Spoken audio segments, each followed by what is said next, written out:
Well, hello everybody. I have some shocking news for you about our motorhome.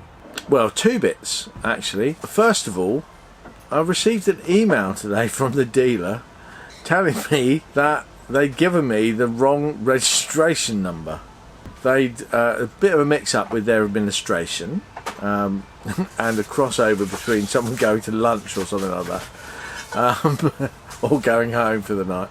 Anyway, they gave me one registration number, which I was very happy with, and used that to buy some motorhome insurance, which of course you need to be able to drive your motorhome on the road and to protect yourself from great loss if it was ever stolen. That's the first bit of shocking news. The other bit of shocking news is that I was phoning around yesterday for motorhome insurance. You'd think it would be pretty easy. My first port of call, of course, was the Camping and Caravan Club insurance line, the insurance helpline. So I called them up. I was going through things, and I said, well, I've just bought a new motorhome, this is the value of it, this is what we do, they said, we're going all through the things, what's your occupation? And I sort of tossed up between saying, and I should have had all this worked out beforehand, but I was sort of in between saying, well, I'm retired, which sort of essentially I am, or saying, oh, I'm a caravan site warden. Now, here's the thing. I told them I was a caravan site warden and that I lived on site, and gave them the address, and they said, where do you live? And I said, well, we have our own caravan, which we've sort of traded in for the motorhome. And at that point she said, oh, well, will you live in the motorhome? Yes, we will. I said, rather naively, and she said, oh, hang on a minute, I'll just have to ask one of our underwriters if that's okay. And she came back like a couple of minutes later and said, well, because essentially you are a person of no fixed abode, we can't insure you. I was shocked. Really, a person of no fixed abode, it's like essentially you're homeless, therefore you can't have insurance. What the hell is that all about? Anyway, I quickly went on to various motorhome forums online, and yes, apparently this is quite normal. The advice is twofold from the forums. It's like, well, lie to them and get your insurance for, essentially, I applied online to get standard motorhome insurance and gave the address we're at, and that came out at 340 quid, which I thought, well, that's okay, actually about the same price as the car. So I'm good with that. And it covers the same sort of thing, European travel, blah blah blah, all the same stuff. Doesn't cover the contents of the camper van, which I wouldn't expect it to. But then the other advice is, don't lie to them, because they'll do anything. These insurance companies will do anything. They'll find any little bit in the small print not to pay out if something bad happens to your motorhome. And given that we've spent more than our life savings on this motorhome, I thought, well, that's a bit of a risk I'm not really prepared to take. So the other advice is, don't lie, tell them the truth, tell them that you're full-time motorhoming, and just deal with the premium. one of the companies that I saw that was recommended is a company called Comfort Insurance, comfort-insurance.co.uk. I don't think that's their real name, and they answer the phone to somebody else. Their message says that they're trading as, but they're really a different company again. And anyway, they're online as Comfort Insurance, and it all looks like straight up, and they've been recommended on a couple of forums. Phoned them and spoke to a nice guy called Steve. Well, you know, my experiences, anybody called Steve is quite a nice guy.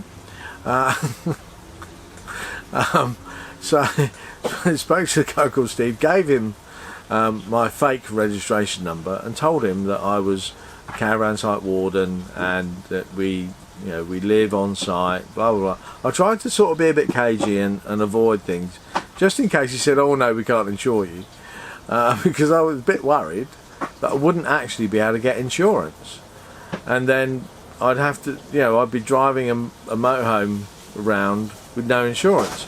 And we know what the deal is with that in the UK. Firstly, it's not fair to anybody else I crash into.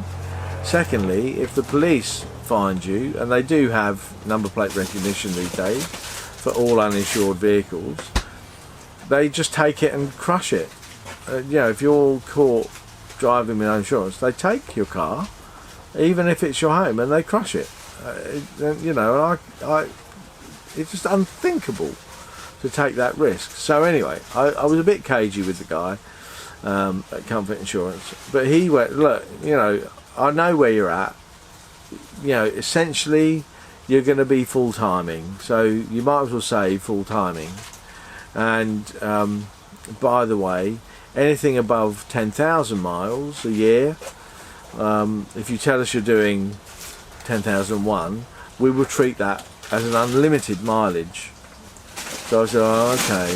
So I think in the last year we've done way less than 10,000 miles, maybe 5,000 miles, 8,000 miles.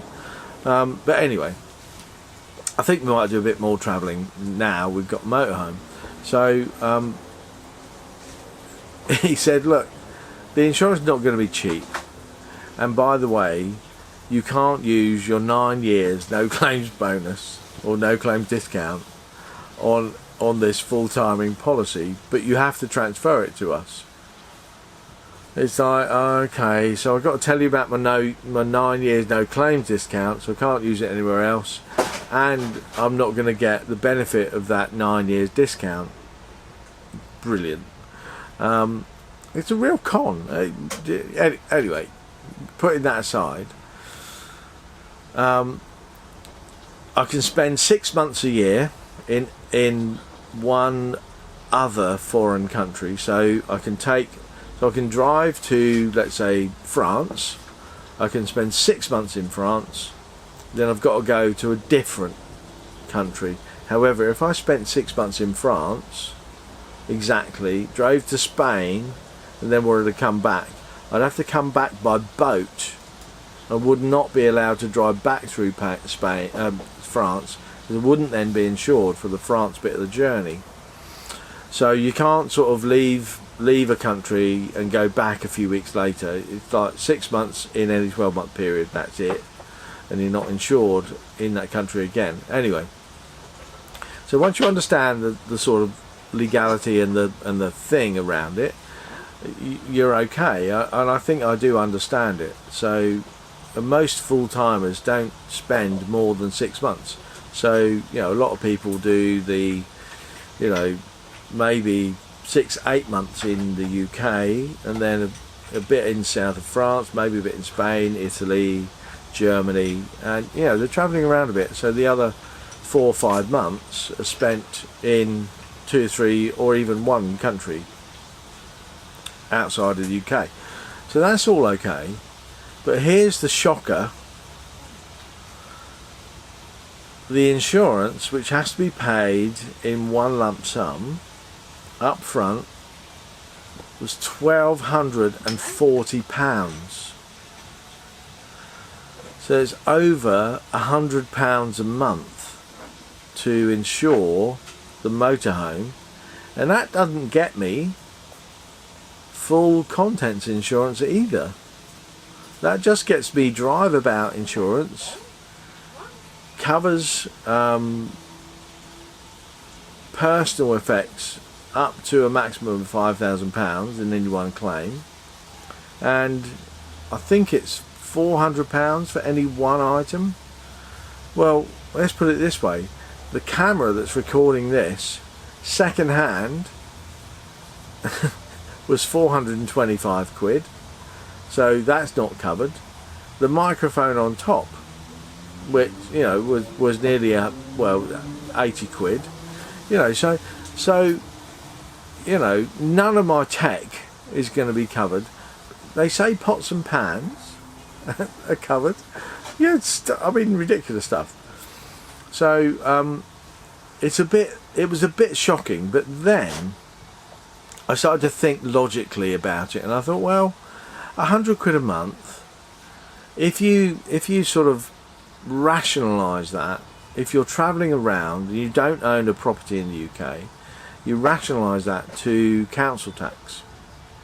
So if you imagine everybody got to pay council tax, we stay on campsites and we pay a site fee, which includes waste clearance and policing and all the bits that council tax covers. The site pays that, and we're covered by that. So if you think then the insurance is sort of akin and equivalent to your council tax bill, I started to feel better about it. It was a real like bolt out of the blue that I'd need to pay £1,240 a year for motor insurance, which effectively it is, and I felt like this is a rip-off. And I do still think it's a rip-off because they're not providing any more insurance for campsite wardens, and I'm not doing any more mileage than I would do in a normal car, and there's no other risk involved. These insurance companies are ripping us off as full-timers in motorhomes. They are. Simple as that. But hey, what you gonna do? You gotta pay it. Anyway, that's my little rant about motorhome insurance for us guys that are full-timers. So if you're considering going full-time, make sure that you got all the insurance sorted out. Don't lie to the insurance company. They will find out, well, possible, and you won't get paid. Imagine something bad happens and your motorhome goes up in flames while you're not in it, and you're stood 50 yards away watching your home burn. On the phone to the insurance company, they say, oh yeah, but we realise that you're not a proper insured and covered person because you are living in your motorhome. That's not covered. That's a pretty bad place to be. Anyway, I'm happy with what we've done. We've got a wonderful motorhome coming just over 2 weeks away now. So excited. And we're going to show you that when we pick it up from the dealer. We're going to stay overnight because they've got a campsite next to them. We're going to stay there overnight, and we're going to transfer all the stuff over and start living it. Go through, we're going to do a big snagging list just in case there's anything not right. And we have decided to purchase air conditioning that's going to fit into the bedroom unit, the skylight over the bed, from A&E Leisure for less than 1,700 quid. So if you're local to sort of Northwich, which is where they are, go see them. Tell them Steve on YouTube sent you. I'm sure they'll do you a good deal. See you again tomorrow. Bye bye for now.